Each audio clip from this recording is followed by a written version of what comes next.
Thank you so much, and I will apologize as after my speech I will unfortunately have to leave, so I will not have the chance to actually pitch in later at a later stage. I'm actually taking part to this panel with a different hat. Fastweb rolled out in early 2000 its IP network and triple play approach, as was just reminded. And we were among the first operators in Europe to actually have an IPTV. We strongly believed in that model for a number of reasons that would be too long and not extremely relevant right now.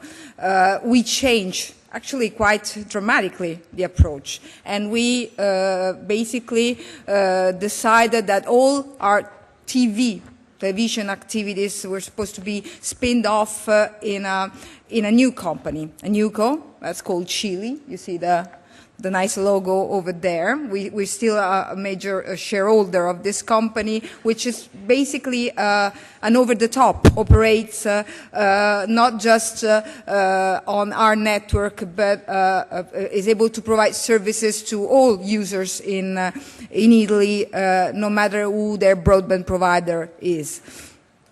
And focuses on video on demand. So we believe that video on demand should replace the dying market of home video.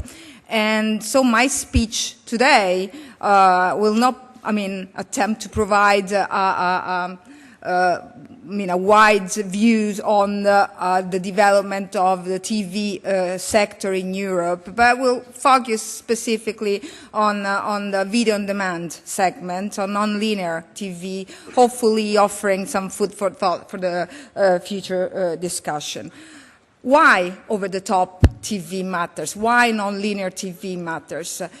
For a number of reasons. That's why I think we should, policymakers should be focusing on this.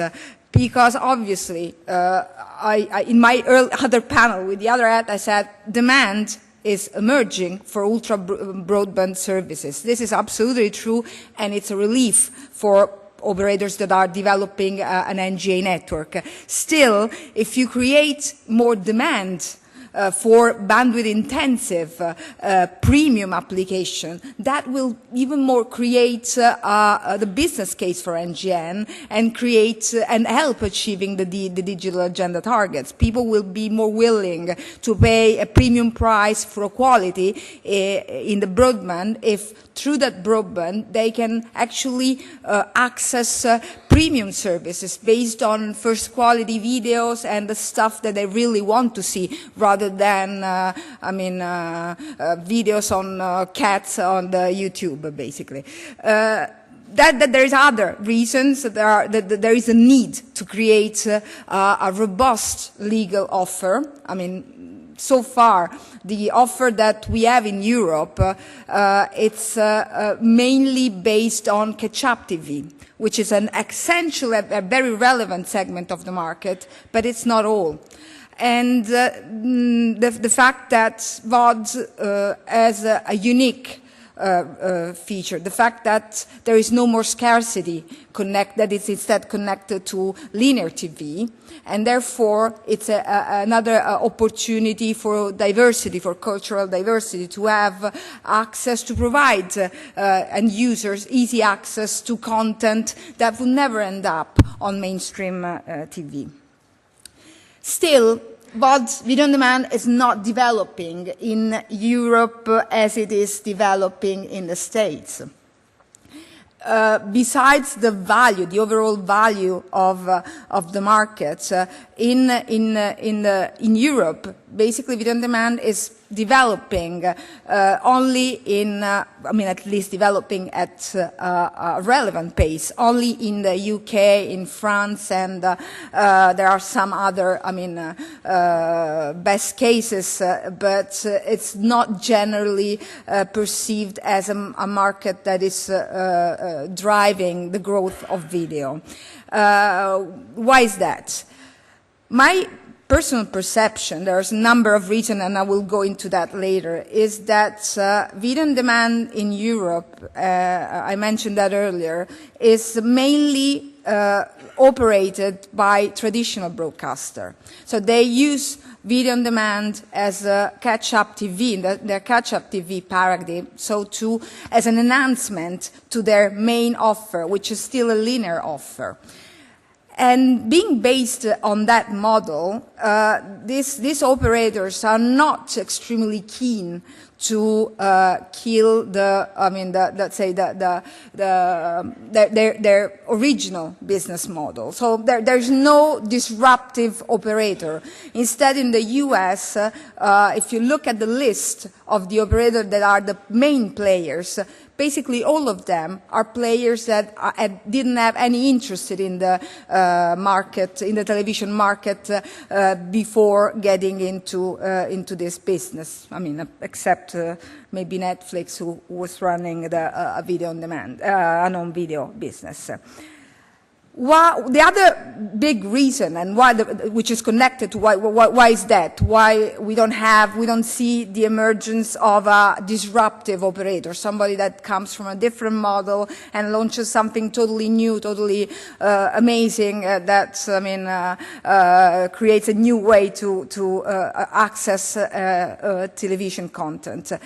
I think the main reason is the size of our market. Whereas in the US, there is a unique, large market in terms of, in terms of language. That is obviously the first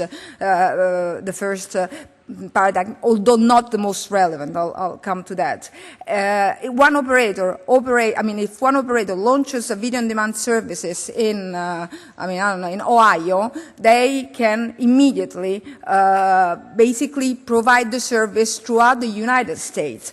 A single license, a single deal with the owners of the content, and they're basically able to capture immediately all the advantages connected to the over-the-top, which is that you don't really need a lot of overhead to run this kind of business. In Europe, it's a totally different story. I mean, all the 27 markets are extremely fragmented from a legal point of view. If you buy rights for one country, you cannot operate in a different country. There is no way to actually buy rights in a one-stop shop approach. And even if there were, and there isn't, you still would have to actually go in 27 different countries and negotiate a specific deal with the collecting society in each country. So there's still no way to accelerate that process. It's a nightmare. Nobody's doing it. There's a reason why. I mean, that's for sure. I believe that this is not benefiting anyone. And at the end of the day, what's going to happen is that operators that have, deeper pockets, because they have, an original market in the US, which is huge, will slowly start penetrating country by country in Europe and basically develop their own proposition. So we basically wasting a very narrow window of opportunity because of the lack of this digital single market. There would be some easy way out, but unfortunately it doesn't seem that they're going to be considered from a European legislative point of view anytime soon. Licensing mechanisms, too, are still a barrier to video on demand. And this, connects more to the factor of who are the players. If the players in this market are still those that are more active in the traditional in the traditional segment, linear TV, regular pay TV, obviously they will be less inclined to change this mechanism and actually keep maintain mechanism that creates a barrier to other kind of operators. And for instance, I mean, this, the capability of a new player to create an interesting proposition depends from for instance, the exclusive deals already signed in that market, which means that you cannot really simply access a part of the catalogs, or the fact that there are still the windowing system that, I mean, was serving the purpose maybe a few years ago, but it's not really, I mean, it's not fit for purpose right now. There is a number of other elements that, again, just basically creates a huge barrier, forbid the activity of, again, a new kind of operator. And there are other elements as well. Think of the differences in VAT regimes throughout Europe. If I'm operating in Italy, I'm obviously subject to a 22%, 21, that is becoming, unfortunately, 22 in a couple of months, percent VAT tax. Whereas there are other countries in Europe in which you have a very much lower tax. What happens? Again, I'm based in Italy. I cannot, I mean, move somewhere else to then take advantage of this. An operator coming from the States obviously decides to establish his headquarters in a country in which it can, I mean, leverage on this difference. A 50% difference in VAT means a 15% difference in retail price, which is huge, which makes basically the lines between a sustainable and not sustainable business case. And obviously makes, I mean, a huge difference. There are differences in administrative regimes. There are countries in which creating a VOD involves endless, red paper and authorization even. I mean, Italy is one of them, and other countries in which you just start and operate. And if you are complying with a number of rules, you don't have to actually go through a number, I mean, of administrative burden. Last but not least, there's my final suggestion, is the introduction by the Commission of the Audiovisual Media Without Frontiers. That, dates back a few years ago already, and it was meant basically to create a level playing field between linear and non-linear television. So basically extending some of the rules of linear TV to non-linear TV. Makes perfect sense, absolutely. I mean, I'm not challenging that at all. Still, there is it created a huge difference between a video, somebody who's providing, selling a video or renting a video online, and operators that are renting or selling physical DVDs online. Think about this. I put this to, you've got Love Film on one hand and you've got Amazon on the other end. They basically, Love Film in the UK let you rent or buy videos online, and it's subject to the directive, it's subject to all the regulation we discussed about. Then there is Amazon that sells the same content with the same business model in terms of money, but just provides you the physical DVD. I don't see a huge difference there.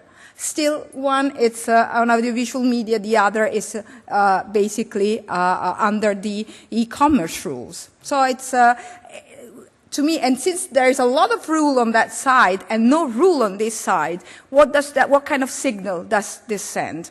Oh, dematerialization, not a good idea. Let's keep working with the atoms rather than with bits, because atoms, allow me to do whatever I want. When it becomes a bit, oops, everything becomes more complicated, and I've got a lot of restriction on what I do, I cannot do.